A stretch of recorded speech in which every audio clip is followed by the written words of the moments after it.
Hi అండి, నమస్తే. నేను మీ Devi. Welcome back to our channel TD world. So ఈరోజు స్పెషల్ అయిన షడ్రుచులతో కూడుకున్న మన ఉగాది పచ్చడి అండి. అదే వేపు పచ్చడి అంటారు కదా, దాన్ని ఎలా చేయాలో ఈరోజు మన ఛానల్లో మీకు అందరికీ చూపించబోతున్నానండి. సో దానికి కావాల్సిన పదార్థాలు ఏంటో చూసేద్దాం.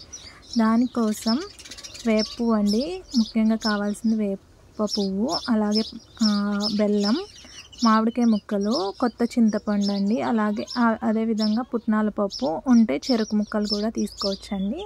సో ఇవి మెయిన్ ఇంగ్రీడియంట్స్ అండి. తర్వాత చింతపండుని చక్కగా నానబెట్టి దాని నుంచి చిక్కటి చింతపండు రసాన్ని తీసుకోవాలండి. తర్వాత అందులో ఒక 3 టేబుల్ స్పూన్ వరకు ఉప్పు, ఇలా చక్కగా కట్ చేసుకున్న బనానా పీసెస్, గ్రేప్స్, అండ్ అదేవిధంగా మామిడికాయ ముక్కలు కట్ చేసి పెట్టుకున్నాం కదండి అవి, అలాగే చెరుకు ముక్కలు, అండ్ కొద్దిగా కొబ్బరి ముక్కలు కూడా వేసుకుంటున్నానండి, బెల్లం, పుట్నాల పప్పు అండ్ పుట్నాల పప్పు పొడి అండి, ఇది పొడి కూడా వేసుకుంటున్నాము.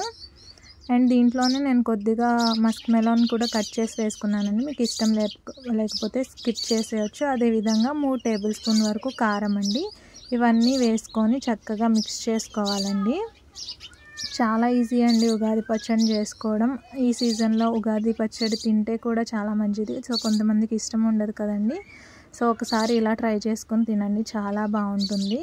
కంపల్సరీ అందరూ ఉగాదికి ఉగాది పచ్చడిని తినాలండి. అదేవిధంగా లాస్ట్లో కొద్దిగా వేప పువ్వు కూడా పైనుంచి యాడ్ చేసుకొని మరొకసారి మిక్స్ చేసుకొని సర్వ్ చేసుకుంటే మన ఉగాది స్పెషల్ ఉగాది పచ్చడి, అలాగే వేప పువ్వు పచ్చడి అయితే రెడీ అయిపోయిందండి. దీన్ని చక్కగా దేవుడికి నైవేద్యం పెట్టేసుకొని ఎంజాయ్ చేయొచ్చు. సో మీకు వీడియో ఎలా అనిపించిందో కమెంట్ చేయండి. మన ఛానల్ లైక్ చేసి సబ్స్క్రైబ్ చేసుకోండి.